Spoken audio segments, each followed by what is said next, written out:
আল্লাহ নবীর সুন্নাত, যতদিন মা খাদিজা জীবিত ছিলেন ততদিন রাসূল দ্বিতীয় কোনো বিয়ে করেন নাই। আজকে আমাদের বাংলাদেশে কোনো মৌলবি দ্বিতীয় বিয়ে করে ফেসবুকে আবার কি করে, পোস্ট করে, আমি চরিত্র ঠিক রাখার জন্য দ্বিতীয় বিয়ে করছি। প্রয়োজনে আপনি দ্বিতীয় বিয়ে করতে পারেন, কিন্তু দ্বিতীয় বিয়ে করা সুন্নত নয়। দ্বিতীয় বিয়ে করা কি নয়? সুন্নত নয়। এক বিয়ে করা হলো সুন্নত, একটা বিয়ে করা হলো সুন্নত। প্রয়োজনে আপনি করতে পারেন, কিন্তু সেটা আবার এত ভাইরাল করার দরকার কি? তাও প্রথম বউ আবার গর্ভবতী বাচ্চা হওয়ার গেছে, আর এই সুযোগে দ্বিতীয় বিয়ে মেরে দিছে। সেইটা নিয়ে গোটা বাংলাদেশ ভাইরাল। আরে মৌলানা, তুই দ্বিতীয় কর, তৃতীয় কর, তো ভাইরাল করা লাগবে। বিয়া ভাইরাল করার জিনিস আপনার কন্ত? এমনি তো বাংলাদেশের মানুষ মৌলবিক দেখা পারে না, ও আবার ভাইরাল মেরে দিছে। আপনারা জানেন যখন নবীর বয়স 25 বছর, তখন মা খাদিজার বয়স হলো 40 বছর। তাহলে 25 বছরের একটা তর তাজা যুবক 40 বছরের একজন বয়স্কা নারীকে বিয়ে করলেন, আর সেই নারী যতদিন জীবিত ছিলেন ততদিন রাসূল দ্বিতীয় কোনো বিয়ে করেন নাই। একটু মনোযোগ দিয়ে শোনেন। মা খাদিজা গভীর রাত্রে আল্লাহ নবীর ডান হাতখানা বুকের মধ্যে নিয়ে ছোট বাচ্চার মতন ফুপায় ফুপায় কাঁদতেছেন। রাসূল বলে, খাদিজা, দুনিয়ার সবাই ঘুম পাড়ে, আমি নবীও ঘুম পারি, কিন্তু আপনি কেন কাঁদেন? খাদিজা বলতেছে, ইয়া রাসূলুল্লাহ, আপনি না ঘুমাইলে আমি কোনোদিন ঘুমাই না। সুবহানাল্লাহ। বুঝতে পারছেন? খাদিজা বলতেছে, ইয়া রাসূলুল্লাহ, আপনি না ঘুমাইলে আমি খাদিজা কোনোদিন ঘুমাই না। তো আল্লাহ রাসূল বললেন, আমি না ঘুমাইলে আপনি ঘুমান না কেন? বলে, আমি না ঘুমানোর কারণ হলো বিবাহের সময় আপনার চাচা যখন আপনার 2 হাত আমার হাতে তুলে দিয়ে বললেন, মা, আজ থেকে এই এতিমের দায়িত্ব আমি তোমাকে দিয়ে দিলাম। সুবহানাল্লাহ না কেন? দুনিয়াতে আমরা যারা বিয়ে করছি, এখানে যত আমরা বিয়ে করছি, দেখবেন বউয়ের হাত স্বামীর হাতে তুলে দেয়, দেয় না? চাচা হোক, বাবা হোক, খালু হোক, অভিভাবক যাই থাকে, বউয়ের হাত এনে স্বামীর হাতে তুলে দিয়ে বলে, বাবা, আজ থেকে আমার মেয়েকে তোমার হাতে তুলে দিলাম। এটাই কিন্তু নিয়ম। কিন্তু আল্লাহ রাসূলের সাথে যখন মা খাদিজার বিয়ে হয়, তখন নবীর হাত খাদিজার হাত নবীর হাতের উপর তুলে দেওয়ার কেউ ছিল না, বরং নবীর চাচা আবু তালেব আল্লাহ নবীর 2টা হাত খাদিজার হাতে তুলে দিয়ে বললেন, শিশুকালে মইরা গেছে মা, গর্ভে থাকতে মরছে পিতা, নবী চোখে দেখলেন না, কে করিবে লালন পালন, কে দিবে সান্ত্বনা, এই দুনিয়ার বড় এতিম নবী ছিলেন একজনা। আমাদের নবী সবচাইতে কি ছিলেন? এতিম ছিলেন। খাদিজা বলে, হুজুর, যেদিন আপনার চাচা আপনার 2 হাত আমার হাতে তুলে দিয়েছে, সেদিন থেকে আপনি না ঘুমান পর্যন্ত আমি খাদিজা কোনোদিনও ঘুমাই না। আপনি যখন ঘুমায় গেলেন, এমন সময় আমি খাদিজা ঘুমের দোয়া পড়লাম। ঘুমের আগে ঘুমের একটা দোয়া আছে, আমরা যারা এখানে বসে আছি, ঘুমের আগে ঘুমের একটা দোয়া আছে না নাই? আপনার কি দোয়া পড়েন? আচ্ছা, দোয়া যে পড়েন আরবিতে, এর বাংলা অর্থ বোঝেন না? আরবিতে যে দোয়াটা আপনার পড়লে, এই দোয়ার একটা বাংলা অর্থ আছে না নাই? যদি দোয়ার বাংলা অর্থ জানেন, তাহলে এশার নামাজ না পড়ে কেউ কোনোদিন রাত্রিবেলা বিছনায় ঘুমাতে পারবেন না। এই দোয়ার যদি বাংলা অর্থ জানতেন, এশার নামাজ না পড়ে আপনি ঘুমাবারই পারতেন না। কারণ এই দোয়ার বাংলা অর্থ কি? আল্লাহুম্মা বিইসমিকা আমুতু। আমুতু মানে কি? আমি আল্লাহর নামে মরে যাচ্ছি নামাজ না পড়ে। আপনি যে আল্লাহর নামে মরে যাচ্ছেন এশার নামাজ না পড়ে, মরেন, এশার নামাজ না পড়ে মরেন, তারপরে চাপা কিভাবে লাগাই বুঝবেন? কিরে যুবক, কথা হয় না? এই ঘুমের বাংলা জানি না তো, আরবিতে কই অর্থ সাহাই হয়। খাদিজা বলতেছে, ইয়া রাসূলুল্লাহ, আল্লাহুম্মা বিইসমিকা আমুতু। এই আমুতু শব্দ যখন উচ্চারণ করেছি, সঙ্গে সঙ্গে আমার দুইটা চক্ষু বন্ধ হয়ে যায়। আমার দুইটা চক্ষু যখন বন্ধ হয়, আমি তখন দেখতে পাই আমার সামনে অন্ধকার কবর।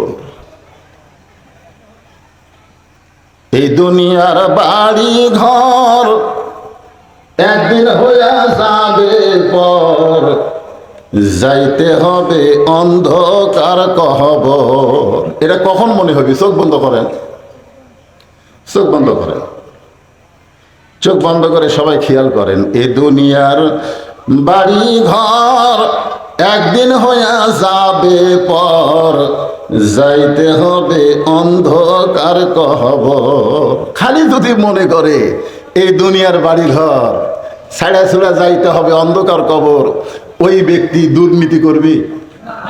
ওই ব্যক্তি মানুষের টাকা মারা খাবি? ওই ব্যক্তি কোনোদিন হুঙ্কার মারবি আমাকে চিনিস, আমি কার দল করি তুই জানিস? এ কথা কোনোদিনও বলবে না। কারণ প্রত্যেকটা ধাপে ধাপে, প্রত্যেকটা নিঃশ্বাসে নিঃশ্বাসে তার হায়াতকে অতিক্রম করে সে কবরের দিকে হাঁটতেছে। জোরে কোন কথা ঠিক কিনা কথা বলেন? কিন্তু ওই কবরের কথা তো মনে করে না, খালি বারবার উপর দিকে দেখে। উপর দিকে কি দেখেন ভাই? হয় 6 তলার ভিত দিছি হুজুর, 6 তলার ভিত দিছি।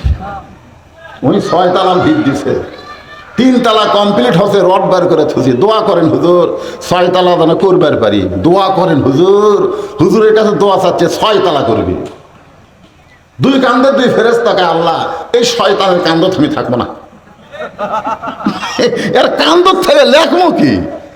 যেই লোকটা যাওয়ার জন্য দুনিয়াতে এসেছে, আল্লি সেই লোকটা থাকার জন্য বারবার খেলে উপর দিকে দেখতেছে। এ তো মানুষ না, এই শয়তান হয়ে গেছে। তোরে কথা কর না কেন? এই মানুষ আছে, এই পুরা শয়তান হয়ে গেছে। তার কান্দ থেকে লেখবো কি? তুমি যে আমাকে কান্দ থুতে লেখার জন্য তোমার 2 কান্দে 2 মোহরি লিখিতেছেন ডায়েরি, দলিল দেখে রায় দিবে, টাকা পয়সার নাই কারবার। কিরামান কাতিবিনা ইয়ালামুনা মা তাফআলুন।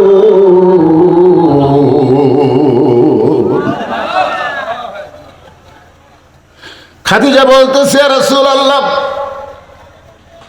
বিস্মিকা আমুতু শব্দ যখন উচ্চারণ করেছি, আমার চক্ষু যখন বন্ধ হয়ে যায়, আমি তখন দেখতে পাই অন্ধকার কবর। আপনি বলেছেন এই দুনিয়া থেকে সর্বশেষে যেই ব্যক্তি কবরে যাবে, কবরের ঘরে তাকে 50,000 বছর থাকা লাগবে। এই দুনিয়া থেকে সর্বশেষে যেই ব্যক্তি কবরে যাবে, কবরের ঘরে তাকে 50,000 বছর থাকা লাগবে। আমি খাদিজা অন্ধকার কবরে 50,000 বছর কেমনে থাকবো? যেই কবরে কোনো দরজা নাই, যেই কবরে কোনো জানলা নাই, যেই কবরে কোনো বাতি নাই, যেই কবরে কোনো সাথী নাই, সেই কবরে 50,000 বছর কেমনে থাকবো? ওই কবরের চিন্তায় আমার চোখে ঘুম নাই, চোখ দিয়ে দর দর করে পানি পড়তেছে। সঙ্গে সঙ্গে আল্লাহ নবী খাদিজাকে বুকের মধ্যে নিয়ে কপালে একটা চুমু দিয়ে বললেন, খাদিজা, ওই আল্লাহর শপথ করে বলতেছি, ঈমান গ্রহণ করার পরে আপনি আল্লাহর সঙ্গে যে সম্পর্ক গড়ে তুলেছেন, আল্লাহ আপনার অন্ধকার কবরকে জান্নাত বানায়া দিবে। সুবহানাল্লাহ, ধরে খান। আর কোনো টেনশন আছে? আচ্ছা, কবর যদি জান্নাত আল্লাহ বানিয়ে দেয়, তাহলে 50,000 বছর কি আর 1 কোটি বছর কি? কবর যদি অন্ধকার হয় তো একদিনই তো থাকা যাবে না, একদিনই থাকা যাবে না। আর যদি জান্নাত হয়ে যায়, তাহলে 50,000 না 50 কোটি বছর হলেও কোনো টেনশন। আল্লাহ রাসূল বলে, খাদিজা, ঈমান গ্রহণ করার পরে আপনি আল্লাহর সাথে এমন একটা সম্পর্ক গড়ে তুলেছেন, আল্লাহ আপনার কবর জান্নাত বানিয়ে দিবে। এখান থেকে বোঝা গেল ঈমান গ্রহণ করার পরে আল্লাহর সঙ্গে সম্পর্ক করা লাগবে। খালি ইল্লাল্লাহর জিকির মারলে হবে না, গতকাল যে জিকির করছিল এখানে বুঝলেন, সেই জিকির ভাইরাল হয়ে গেছে। ও বাবা, মনে হয় টিউবওয়েল বসাচ্ছে, টিউবওয়েল। কি মনে হয় টিউবওয়েল বসাচ্ছে, আগে শ্যালো বসাচ্ছিল না, শ্যালো বসা না। কি মনে কষ্ট দিচ্ছে? ঈমান গ্রহণ করার পরে আল্লাহর সঙ্গে সম্পর্ক করতে গেলে আল্লাহর ইবাদত করতে হবে। ঈমানকে রক্ষা করতে গেলে 1 নম্বর যে ইবাদত করা লাগবে, যে ইবাদত না করলে ঈমানই থাকবে না, সেই ইবাদতের নাম হলো নামাজ। আপনারা বলেন তো, যার নামাজ নাই তার ঈমান আছে? 4টা হাদিস বলি। 1 নম্বর হাদিস হলো লা সালাতা লা ঈমানা, যার নামাজ নাই তার ঈমান নাই। 2 নম্বর হাদিস হলো লা সালাতা লা দীনা, যার নামাজ নাই তার ধর্মই নাই। 3 নম্বর হাদিস হলো বাইনাল আবদি ওয়াল কুফরি তরকুস সালাত, বান্দার কাফেরের মধ্যে পৃথক করার জিনিসটার নামই হলো নামাজ। যারা নামাজ পড়বে তারা হবে আল্লাহর বান্দা, আর যারা নামাজ পড়বে না এরা হলো কাফের। মান তারাকা সালাতু মুতাম্মিদান ফাকাত কাফারা, ইচ্ছা করে একটা ওয়াক্ত নামাজ বাদ দেয়, তবারক পাক করতেছেন করেন বাড়াবাড়ি হচ্ছে কে রে? না না না না, এই যে তবারকের তলে যে আগুন জ্বলতেছে, এই আগুনের দিকে খেয়াল করলে রে বাবা, কাঁচা গোস্ত সিদ্ধ করতেছে রে। এই আগুন চাউল ভাব বেনে দিচ্ছে, একটু এদিক সেদিক হলে পুরো দুর্গন্ধ হবে। আপনারা জানেন জাহান্নামের আগুনকে 70 বার থুতো করে তারপরে দুনিয়ার এই আগুন দিছে। জোরে কোন কথা কন না কেন, কথা কন না ডাকি লাগছে সব। মনে কষ্ট নিলে হবে না, কারণ আল্লাহর ওলির মাজারে ওলি এমনি হমনি হয় নাই, আল্লাহর সঙ্গে সম্পর্ক করার কারণেই তো আল্লাহর ওলি হচ্ছে। জোরে কোন কথা ঠিক কিনা? আল্লাহ রাসূল বলে, খাদিজা ঈমান গ্রহণ করার পরে আপনি আল্লাহর সঙ্গে এমন একটা সম্পর্ক গড়ে তুলেছেন, আমি রাসূল বলতেছি আপনার কবর কবর থাকবে না, আপনার কবরকে আল্লাহ জান্নাত বানাইয়া দিবে। এ কথা শোনার পরে খাদিজা আরো জোরে জোরে কাঁদে। এইটা শোনার পরে খাদিজা যখন কাঁদতেছে, রাসূল বলে, খাদিজা আমার কথা কি আপনার বিশ্বাস হয় নাই? আল্লাহ আপনার কবরকে জান্নাত বানায় দিবে, এইটা শোনার পরেও আপনি কাঁদতেছেন, আমার কথা কি আপনার বিশ্বাস হয় নাই? খাদিজা বলে, হুজুর আপনার কথা আমার বিশ্বাস হয়। রাসূল বলে, তাহলে কান্দার কারণ কি? খাদিজা বলে, হুজুর আপনার কাছে যদি আমি কিছু চাই আপনি কি আমার দিবেন না? আল্লাহ নবী বললেন, নাউজুবিল্লাহ নাউজুবিল্লাহ নাউজুবিল্লাহ। নবী 3 বার বললেন নাউজুবিল্লাহ নাউজুবিল্লাহ নাউজুবিল্লাহ। খাদিজা বলে, ইয়া রাসূলুল্লাহ আপনার কাছে কিছু চাইলাম আর আপনি নাউজুবিল্লাহ বলার কারণ? নবী বলতেছেন, খাদিজা ঈমান গ্রহণ করার পরে আল্লাহ ছাড়া নবীর কাছেও চাওয়া যাবে না। ঈমান গ্রহণ করার পরে আল্লাহ ছাড়া নবীর কাছেও চাওয়া, কথা কয় না। মহাস্থানে আগামী বৃহস্পতিবার হবিতে একটা বৈশাখের শেষ বৃহস্পতিবার হবি না, তাহলে একদম গেল আর মাঝখান থেকে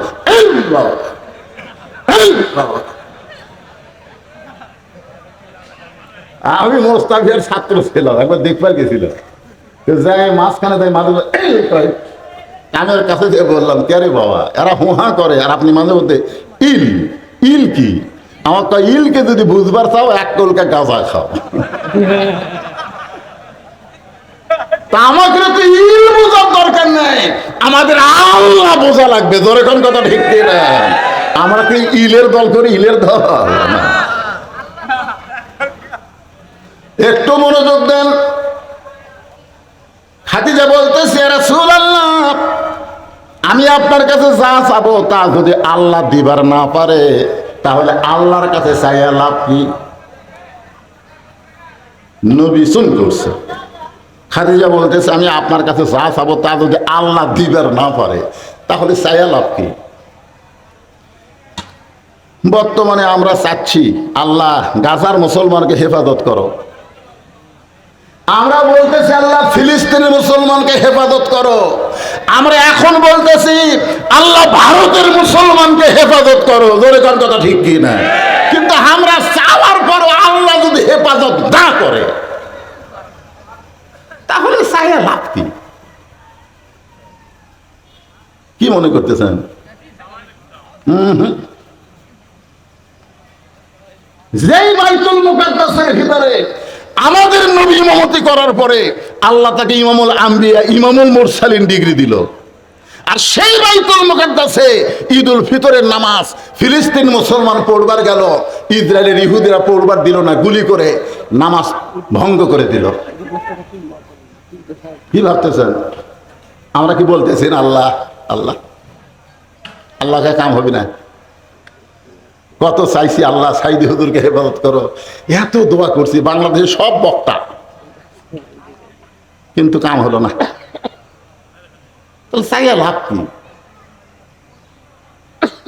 আজকে ভারতের মসজিদ পুড়ে দিচ্ছে, মসজিদে আগুন লাগা দিচ্ছে, মুসলমানের ঘর বাড়িতে দোকানদারি সব জায়গাতে অত্যাচার করতেছে। আপনার কি মতে মুসলমান কি ভগবান ভগবান করতেছে? এ কথা কর না কেন? কি তার আল্লাহ প্রতি ওটি মারতেছে।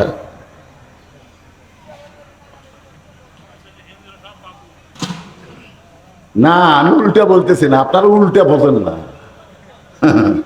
খাদিজা বলতেছি ইয়া রাসূলুল্লাহ, আমি আপনার কাছে যা চাবো তা যদি আল্লাহর না থাকে তাহলে আল্লাহ কেমনে দিবে? আল্লাহ রাসূল বলে খাদিজা আল্লাহর নাই, এই কথা বলাও যাবে না। খাদিজা বলতে যে হুজুর কোরআনে একটা সূরা আছে, একবার পড়লে 10 পারা কোরআন পড়ার সওয়াব পাওয়া যায়। আপনারা বলেন তো সূরাটার নাম কি?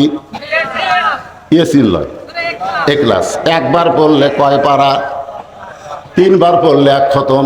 সবাই আমার সঙ্গে 10 পারা সওয়াবের নিয়তে পড়েন, বিসমিল্লাহির রহমানির রহিম।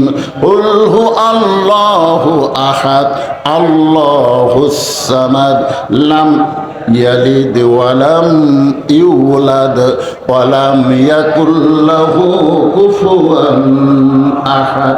এই সূরার মধ্যে কি বলা হচ্ছে? লাম ইয়ালিদ ওয়ালাম ইউলাদ। আল্লাহর কি নাই? এই জানা লাগবে না? আল্লাহর সন্তান আছে, আল্লাহর বাপ মা আছে, আল্লাহর বৌসল আছে, তাহলে আপনি জানবেন না কে?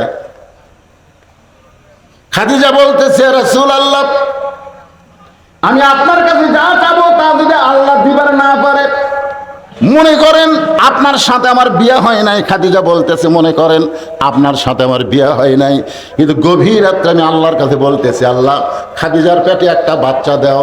আপনি বলেন তো আল্লাহ কি খাদিজার পেটে বাচ্চা দিবে?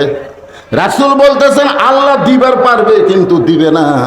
আল্লাহ দিবার পারবে কিন্তু দিবে না, কারণ একজনকে আল্লাহ দিছিল, তার নাম হলো মরিয়ম। জোরে কান, তার নাম কি?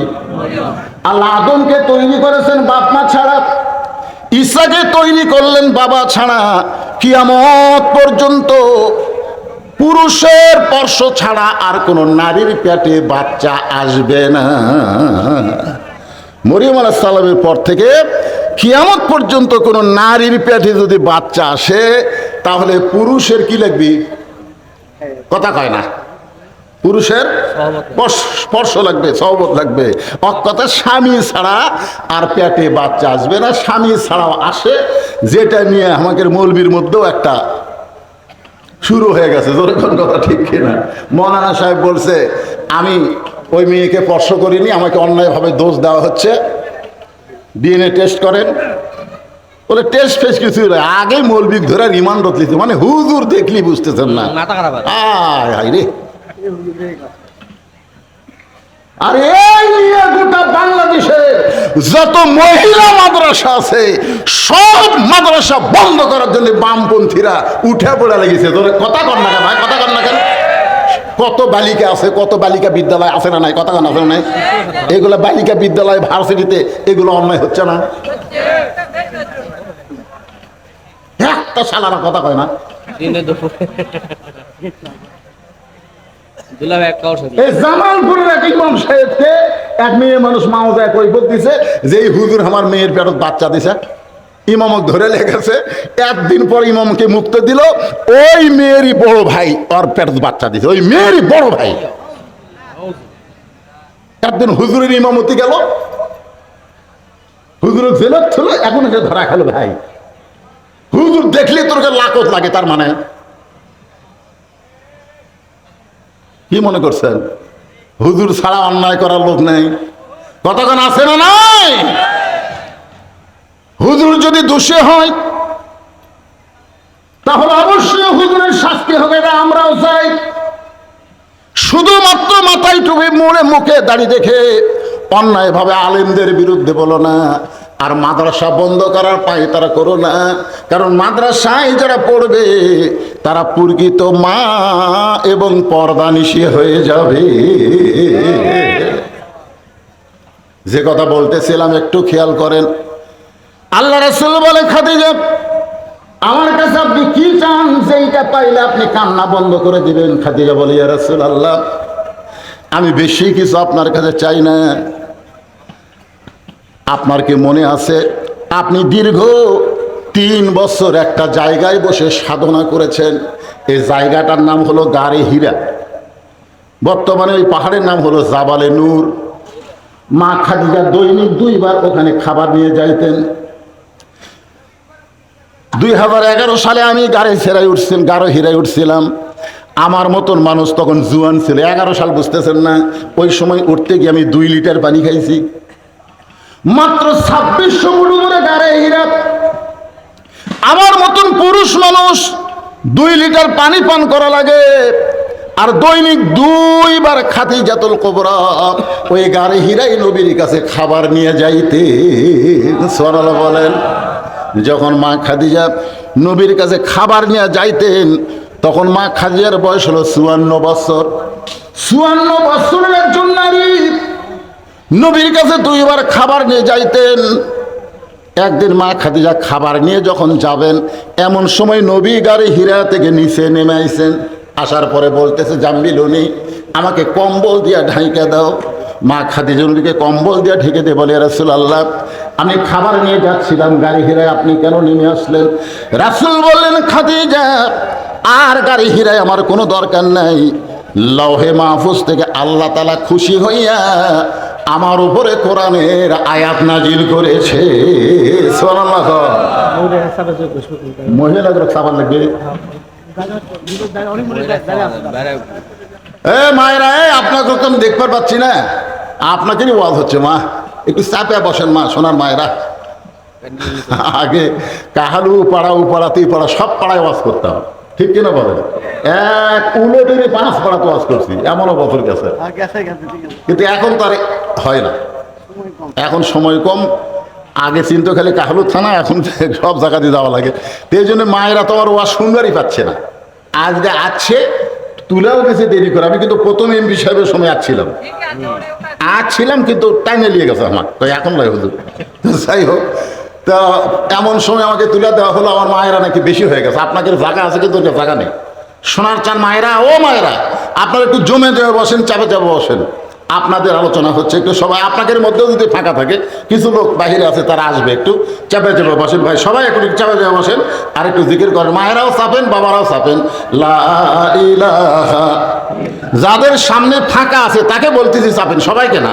লা ইলাহা ইল্লাল্লাহ, লা ইলাহা ইল্লাল্লাহ, লা ইলাহা, লা ইলাহা ইল্লাল্লাহ মুহাম্মাদুর রাসূলুল্লাহ সাল্লাল্লাহু। আপনাকে কি শিক্ষা দিলাম? আমল করবেন এখনই। যখনই নবীর নাম উচ্চারণ হবে সঙ্গে সঙ্গে সংক্ষিপ্ত দরুদ সাল্লাল্লাহু আলাইহি ওয়াসাল্লাম পড়াও সারা। আপনার নামে ফেরেশতারা মদিনায় নবীর রওজা মোবারকে পৌঁছে দেওয়াও সারা। বিশ্বাসে মিলাই বস্তু, তর্কে বহুদূর। আপনাদের বিশ্বাস হচ্ছে না? বিশ্বাস হয় না? হ্যাঁ, যখনই দরুদ পড়বেন সাথে সাথে নবীর রওজায় দরুদগুলো পৌঁছে যাবে। মনে হে বড় আশা ছিল আমি যাব মদিনা। গানটা শুনলে চোখ দিয়ে পানি আসে। আরব সাগর পাড়ি দিব, নাই কই আমার তরি, পাখি নই যে উড়ে যাব, পাখি নই যে উড়ে যাব, ডানাতে ভর করি আমার সাহাদ আছে, সাধ্য যে নাই করি কি উপায়, মনে বড় আশা ছিল আমি যাব মদিনায়। ইমাম মালিকের বাড়ি ছিল মক্কায়, নবীর প্রেমে ছুটে গেল মদিনায়। যতদিন ইমাম মালিক মদিনায় ছিলেন ততদিন জুতা স্যান্ডেল পায়ে দেবার পারেন নাই। মদিনার মাটি নিজের গায়ে মাখতেন আর বলতেন, মদিনা রে, আমি মানুষ না হইয়া যদি তোর বুকের মাটি হইতাম আমার জীবন ধন্য হয়ে যেত। ইমাম মালিক মদিনার মাটি নিজের গায়ে মাখতে মাখতে একদিন কাঁদতে কাঁদতে বেহুশ হয়ে পড়ে যায়। ওই বেহুশ অবস্থায় দেখতে পাই নবী আর রওজার মধ্যে নাই, ইমাম মালিকের শিওরের পাশে দাঁড়িয়ে গেছে। আল্লাহ নবী ডাকতে বলে, আব্দুল মালিক, এমন করে কান্দিস না, এমন করে কান্দিস না। এ মদিনা একদিন ইয়াসরিব ছিল, মদিনা ছিল না। আমি নবীকে কোলে নেওয়ার কারণে হয়েছে মদিনা। আমার মহব্বত যার কলিজার মধ্যে থাকবে, আমার সুন্নত আদর্শ যারা পালন করবে, আমার প্রতি বেশি বেশি যারা দরুদ পড়বে, তারা মদিনায় আসতে না পারলে কি হবে? আমি নবী যাব তার ভাঙ্গা বাড়িতে দেখা দেওয়ার জন্যে। এই জন্য নবীর মহব্বতে নবীর প্রতি দরুদ পড়বেন। যেই কথা বলতেছিলাম একটু খেয়াল করেন। খাদিজা বলে, রাসূলুল্লাহ, যেই জুব্বা পরা অবস্থায় কোরআনের 5টা আয়াত আল্লাহ আপনার প্রতি নাজিল করেছে, আপনি গাড়ে হীরা থেকে আসার পরে ওই জুব্বাটা যত্ন করে রাখা দিয়েছেন। আমি মাঝে মধ্যে দেখি আপনি জুব্বাটা বের করেন, আবার চুমু দিয়া জুব্বাখানা জুব্বার জায়গায় রাখে দেন। আমার বড় লোভ হয়েছে, আমি খাদিজা যখন মরে যাব ওই জুব্বাটা আমার কাফনের কাপড় হিসাবে দিয়ে দিবেন। ওগো আল্লাহর নবী, আমি খাদিজার 2 নম্বর চা হলো, কিছুই চাইনি দুনিয়াতে, কিছুই চাইনি দুনিয়াতে। আমার 2 নম্বর চা হলো, আমি মরে যাওয়ার পর আপনার পবিত্র হাত দিয়া আমার দেহখানা কবরের ঘরে নামায় দেবেন। ওগো আল্লাহর নবী, আমার 3 নম্বর চাহিদা হলো, কবরে মাটি দিয়া সবাই যখন চলে যাবে কেউ থাকবে না, মাটি দেওয়ার পর কেউ থাকবে না। আপনার যতই আপন হোক না কেন, মাটি যখন দেওয়া হবে তখন সবার মধ্যে একটা বুঝ আল্লাহ তৈরি করে দিবে। আর থাকিস না রে, মাটি দেওয়া হয়ে গেছে, চলে যা, চলে যা। খাদিজা বলে, রাসূলুল্লাহ, সবাই যখন চলে যাবে এমন সময় মুনকির নাকির ফেরেশতা আল্লাহ কবরের মধ্যে পাঠায় দিবে। কবরকে লক্ষ্য করে, কবরবাসীকে লক্ষ্য করে 3টা প্রশ্ন করবে। আমি খাদিজাকে মুনকির নাকির 3টা প্রশ্ন করলে আমি উত্তর দিবার পারবো না, আমার পক্ষ থেকে আপনাকে একটু উত্তর দেওয়া লাগবে।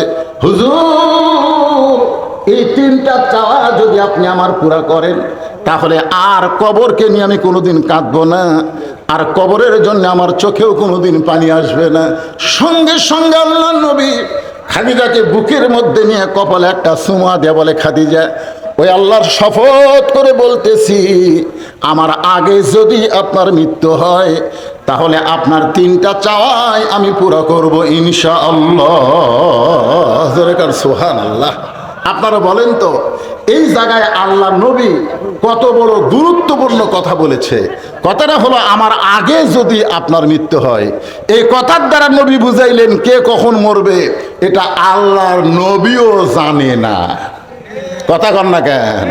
আমাকে কতগুলো লোক ক্ষমতার ফিয়ের ফেলে আর নামার কথা খেয়াল থাকে না, এত সালের আগে আমাকে নামাইকে, এরকম কথা আমরা শুনেছি। জোরে কথা কন না কেন ভাইজান? হ্যাঁ, তুইজ্জু মান তাশা ওয়া তুযিল্লু মান তাশা বিয়াদিকাল খায়র ইন্নাকা আলা কুল্লি শাইইন কাদির। এখন 5 তলা বিল্ডিং এর উপরে 1.5 লাখ টাকার খাট, 12,000 টাকার কম্বল ওরে তেমনি চাদর দিয়ে রাত 9টার সময় বলতেছে আমার বাড়ি আমার ঘর আমাক নামাইকে, আমার বাড়ি আমার ঘর আমাক নামাইকে, রাত 9টার সময়। কান্দের ফেরেশতা বলতেছে আল্লাহ ঘুমের আগে যে দোয়া পড়া লাগে সে দোয়া না পড়ে যে কথা কয়ে ঘুমাইছে এক নামানোর কেউ নাই। আল্লাহ বলতেছে দেখা যাক, ফেরেশতার সাথে আল্লাহর কথা হয়েছে। আল্লাহ বলে দেখা যাক। রাত 3টার সময় একটা ভূমিকম্প আছে, জোরে কোন কি কম্প, খালি বিল্ডিং একটু একটু লড়ে উঠছে। যে লোক কইছে আমাকে নামাই খেয়ে ওই এত ফোর্সে নামছে, কম্বলের মধ্যে লঙ্গি খুলে আছে, ওটাও পরার টাইম পাইনি। ফেরেশতারা বলতেছে আল্লাহ নামাইলা নামাইলা, তাই বলে ন্যাংটা করে নামালা। আমাদের বাংলাদেশে 41 সালের আগে নামাইকে 24 সালে আল্লাহ তারে ন্যাংটা করে নামাই দিছে। জোরে কথা কর না কেন ভাইজান, অহংকার করেন না। এখান থেকে বাড়ি যাওয়ার কোনো গ্যারান্টি নেই। সে বুকত হাত দেখে আমাক চিনিস কি? আল্লাহ রাসূল বলতেছেন খাদিজা আমার আগে যদি আপনার মৃত্যু হয়, এই কথার দ্বারা নবী বুঝাইলেন কে কখন মরবে এটা আল্লাহর নবীও জানে না। মা খাদিজা দুনিয়া থেকে বিদায় নিলেন। দুনিয়া থেকে বিদায় নেওয়ার পরে আল্লাহ নবী তাকায় দেখে খাদিজার পেট থেকে নবীর মাধ্যমে আল্লাহ 4টা মেয়ে দান করেছেন। খাদিজার পেট থেকে নবীর মাধ্যমে আল্লাহ কয়টা মেয়ে দিছে? এই নবীর উম্মতের এই 4টা মেয়ের নাম জানেন? বড় মেয়ের নাম হলো জয়নাব। নবীর উম্মত হিসাবে নবীর মেয়ের নাম জানা আমাদের দরকার আছে না নাই? দরকার আছে না নাই? আপনি ভারতের কোনটা মুখ্যমন্ত্রী তালাপতি না কি পতি একটা হচ্ছে? আমি তালাপতি মানুষের নাম আপনি চিনবেন না? চিনি। আগে বলে সিনেমার নায়ক ছিল, এখন মুখ্যমন্ত্রী হচ্ছে। ওনার নাম ঠিকই জানেন। নবীর 4টা মেয়ের নাম নবীর উম্মত হিসাবে না জানলে নবীর সুপারিশ কেমনে পাবেন? 4টা নাম খেয়াল করুন। বড় মেয়ের নাম হলো জয়নাব। বড় মেয়ের নাম কি? মেজো মেয়ের নাম হলো রোকেয়া। মেজো মেয়ের নাম হলো রোকেয়া। সেজো মেয়ের নাম হলো কুলসুমা। আর ছোট মেয়ের নাম হলো ফাতেমা। তাহলে কয়টা মেয়ের নাম করলাম? নবী তাকায় দেখে 4টা মেয়ে কাঁদতেছে। 3টা মেয়ের কান্নার শব্দ শোনা যায়, কিন্তু একটা মেয়ে কাঁদতেছে, কান্নার কোনো শব্দ নেই, কিন্তু চোখ দিয়ে দর দর করে পানি পড়তেছে, গালটা ভিজে ভিজে থুতুনি দিয়ে বয়ে বয়ে পড়তেছে, কাঁদতেছে কিন্তু কান্নার শব্দ নেই। আর 3টা মেয়ে কাঁদতেছে, কান্নার মধ্যে শব্দ শোনা যায়। যে মেয়েটা কাঁদতেছে কান্নার কোনো শব্দ নাই, ওই মেয়েটার নাম হলো ফাতেমা। নবী ফাতেমাকে ইশারা করলেন। ফাতেমা যখন আল্লাহর নবীর কাছে গেলেন, রাসূল বলেন ফাতেমা তোমার মা দুনিয়া থেকে বিদায় নিয়েছে। যখন কেউ দুনিয়া থেকে বিদায় নেয় তাকে উপরে বেশি সময় রাখা জায়েজ নাই। আল্লাহ রাসূল বলেছেন 3টা কাজ তোমরা দেরি করো না। একটা কাজ হলো মানুষ মারা গেলে তাকে দাফন করতে তোমরা দেরি করবে না। 2 নম্বর কাজ হলো ছেলে মেয়ে যখন বিয়ের বয়স হয়ে যাবে তখন বিয়ে দিতে তোমরা দেরি করো না। ওই কামায় ধান্দা করো না, আমার ছেলে মেয়ে কি করে খাবি, এ ধান্দা তোমার করা লাগবে না। এ ধান্দা কার? আরো জোরে বলেন। আমামিন দাব্বাতিন ফিল আরদি ইল্লা আলাল্লাহি রিজকুহা। পৃথিবীতে এমন কোনো বিচরণশীল প্রাণী নাই যার রেজেকের ব্যবস্থা আল্লাহ করেনি। আপনি বাপ মা হয়ে রেজেকের ব্যবস্থা করতেছেন, টাকা বানিয়ে দিবেন, টাকা দিবেন, ওই টাকা অন্য জায়গায় উড়ে দিবেন। এই জন্য রাসূল বলেছেন ছেলে মেয়ের যখন বয়স হয়ে যাবে বিয়ে দিতে তোমরা দেরি করো না। 3 নম্বর হলো কোনো ঋণগ্রস্ত মানুষ টাকা যদি হাতে আসে তাহলে ঋণ পরিশোধ করতে তোমরা দেরি করবে না। কয় কাজে দেরি করা যাবে না? এই 3টা খেয়াল আছে, আমলের নিয়তে খেয়াল করে শোনেন। আল্লাহ রাসূল বলে ফাতেমা রে তোমার মা দুনিয়া থেকে বিদায় নেওয়ার আগে আমাকে 2টা ওসিয়ত করেছে। ও ফাতেমা 1 নম্বর ওসিয়ত হলো তোমার মাকে তুমি গোসল করাতে হবে, তোমার মাকে তুমি গোসল করাতে হবে। 2 নম্বর ওসিয়ত হলো তোমার মাকে তুমি কাফনের কাপড় পরাতে হবে। ফাতেমা বলতেছে বাবা আমার আরো 3টা বোন আছে, ওই তিনটা বোনকে নিয়ে আমি মাকে গোসল করাতে পারবো না, ওই তিনটা বোনকে নিয়ে কি আমি মাকে কাপড়ের কাপড় পরাতে পারবো না। আল্লাহ রাসূল বলে, ফাতেমা তোমার মা আমাকে ওসিয়ত করেছে তুমি একা একাই তোমার মাকে গোসল করানো লাগবে, তুমি একা একাই তোমার মাকে কাফনের কাপড় পরাতে হবে। ফাতেমা বলতেছে, বাবা আমি একা একা যদি আমার মাকে গোসল করাই, আমি একা একা যদি আমার মাকে কাফনের কাপড় পরাই, তাহলে আমার আরো তিনটা বোন হয়তো মনে কষ্ট পাবে। আল্লাহ রাসূল বললেন, কে কষ্ট পাইলো, কে মন খারাপ কইল, এটা দেখার উপায় নাই, ওসিয়ত পালন করা হলো ওয়াজিব। ওসিয়ত পালন করা কি? তাহলে মরার আগে ওসিয়ত করা দরকার আছে না নাই? কথা কয় না রে, আমরা মরবো না, সবাই মরবো না, তাহলে মরার আগে ওসিয়ত করার দরকার আছে না নাই? এক নম্বর ওসিয়ত হলো, আপনারা মরার আগে ওসিয়ত করবেন, আমি মরে গেলে কোনো বেনামাজি যেন আমার কবর না খোঁড়ে। দেখছেন দেখছেন, আর কথা কয় না।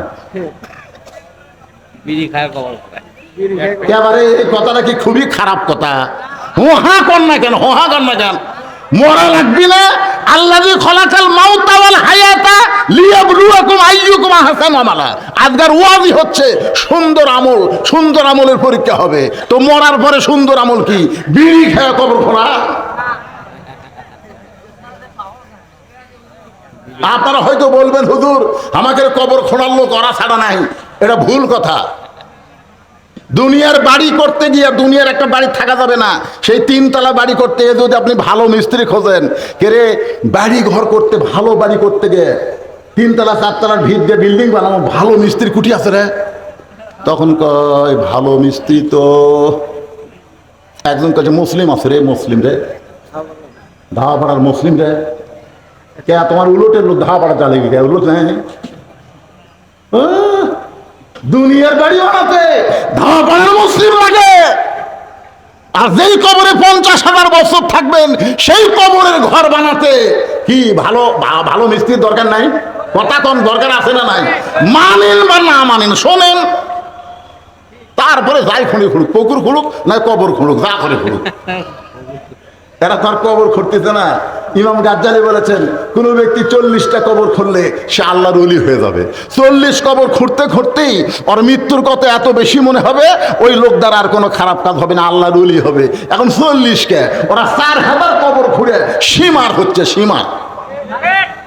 কবর দেখলে আমার কিছুই মনে হয় না হুজুর, ওর কবর দেখলে কিছুই মনে হয় না, সীমার হয়ে গেছে। ওসিয়ত করবেন, আপনি মসজিদের মুয়াজ্জিনকে বলবেন, মুয়াজ্জিন সাহেব আমি মারা গেলে আপনি আমাকে গোসল করায় দিবেন, বিনিময়ে আপনি 10,000 টাকা হাদিয়া নেন। মুয়াজ্জিন বলতেছে, বাবা কে কখন মরবে আমি তো জানি না, তোমার আগে যদি আমি মরে যাই, বলে আপনি যদি মরে যান আমি মাফ করে দিলাম, কিন্তু আপনাকে 10,000 টাকা হাদিয়া দিলাম, আপনি আমাকে গোসল করাবেন। আল্লাহ রাসূল বলেছেন, আসমানের নিচে জমিনের উপরে মুয়াজ্জিনের চাইতে ভালো মানুষ আর কেউ নাই। সুবহানাল্লাহ, জোরে গান। কোন আলেমের কথা বলে নাই, কোন মাওলানার কথা বলে নাই। আসমানের নিচে জমিনের উপরে মসজিদের মুয়াজ্জিনের চাইতে ভালো মানুষ আর কেউ নাই। আল্লাহ নবী বেলালকে ডাকতে বলে, বেলাল রে আয় আয় আমার কাছে আয়। বেলাল যখন নবীর কাছে গেল, নবী বলে, বেলাল তুমি না আমার চাইতে খাটো। বেলাল বলে, রাসূলুল্লাহ আপনি হলেন ইমাম, আমি হলাম মুয়াজ্জিন, আমি একটু খাটো হইলে অসুবিধা কি?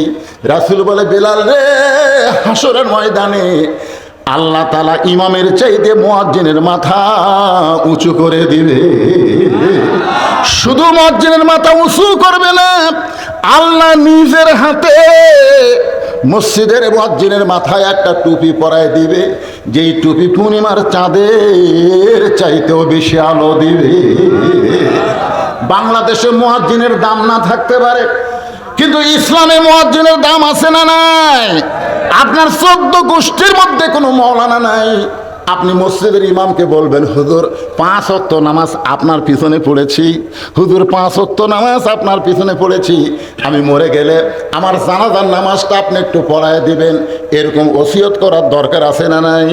আল্লাহ রাসূল বলে, ফাতেমা তোমার মা ওসিয়ত করেছে, তোমার মাকে তুমি গোসল করায় দিতে হবে, তোমার মাকে তুমি কাফনের কাপড় পরাতে হবে। ফাতেমা বললেন, বাবা আমার মা আমার মধ্যে এমন কি দেখলো, আমার মা আমার মধ্যে এমন কি দেখেছে যে আমার আরো 3টা বোনকে বাদ দিয়া আমার ব্যাপারে মা ওসিয়ত করলো। রাসূল বলেন, ফাতেমা শুনবার যখন চাও তাহলে শোনো। আমার মায়েরা যারা পর্দার অন্তরে আছেন একটু মনোযোগ দিয়ে শুনবেন। খাদিজাতুল কুবরা বলতেছি, ইয়া রাসূলুল্লাহ, একদিন গভীর রাত্রে আমি ঘুম থেকে চেতন পায়া ফাতেমার ঘরের জানলার কাছে গিয়ে দাঁড়িয়ে থাকলাম। আল্লাহ রাসূল বলে, খাদিজা ফাতেমার ঘরের জানলার কাছে দাঁড়িয়ে কেন থাকলেন?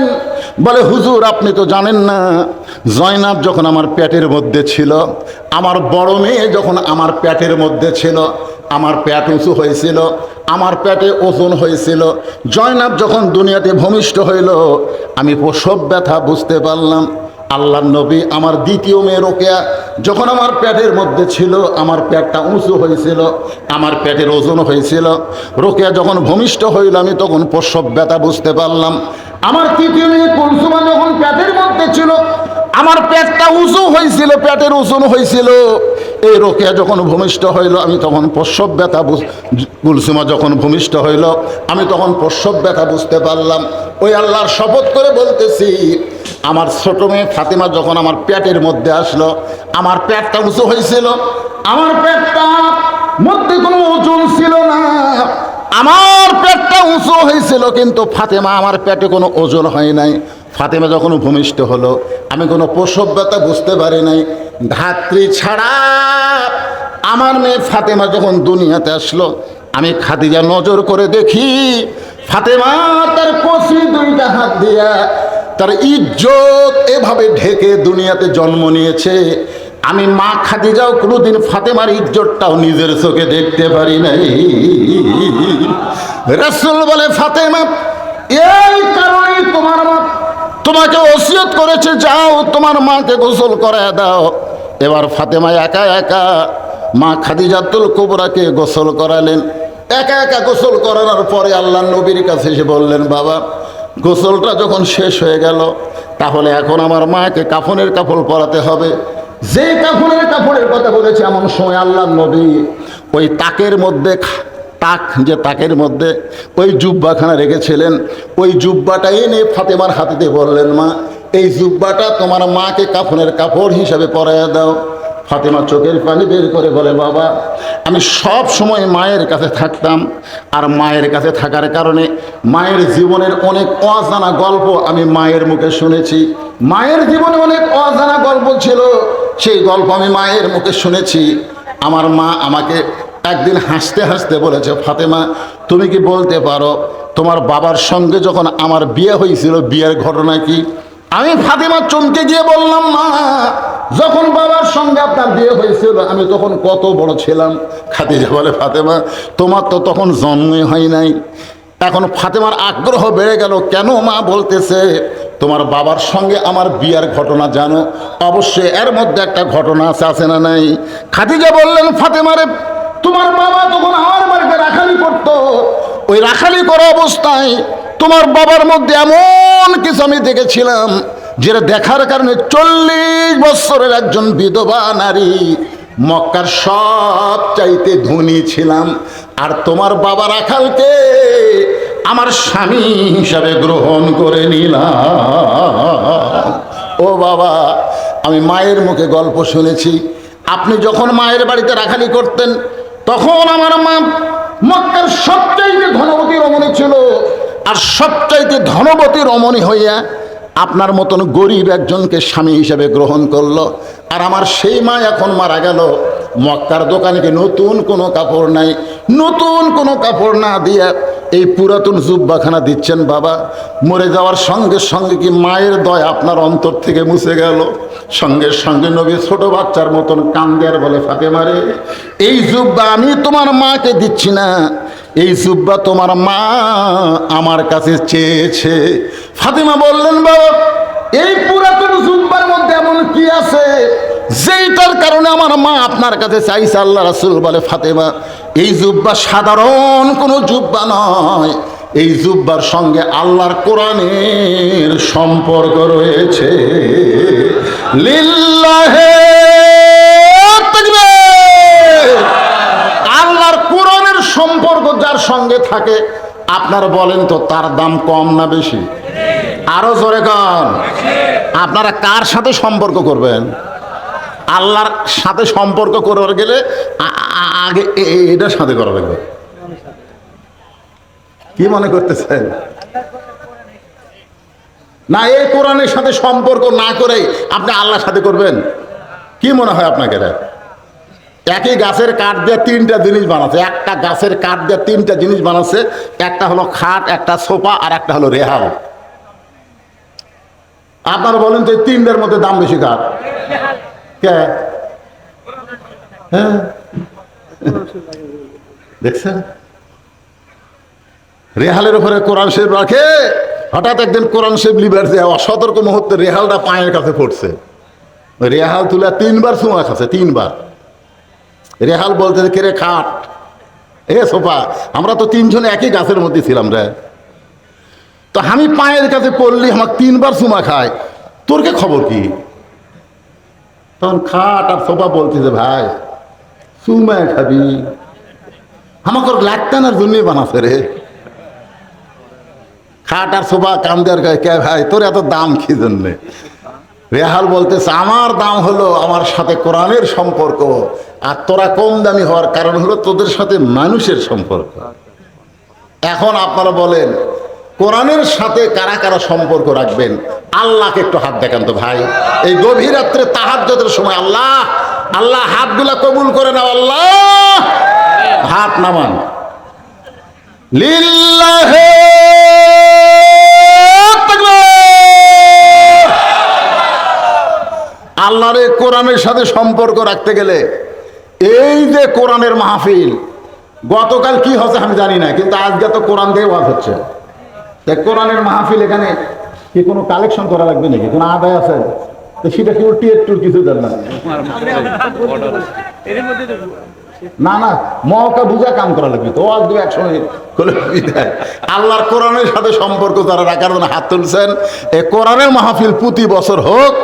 দেখেন আপনারা, আমি গতকাল আমার মাহফিল ছিল সাঁতিয়ায়, গত রাত্রে সাঁতিয়ার মাহফিল বৃষ্টির কারণে আমার বন্ধ হয়ে গেছে। তার আগের দিন আমার মাহফিল ছিল আপনার নওগাঁয়, বৃষ্টির কারণে মাহফিল বন্ধ।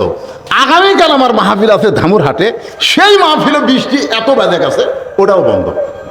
কিন্তু আপনাকে এই মাহফিল বন্ধ হলো না, তার মানে বোঝা গেল কি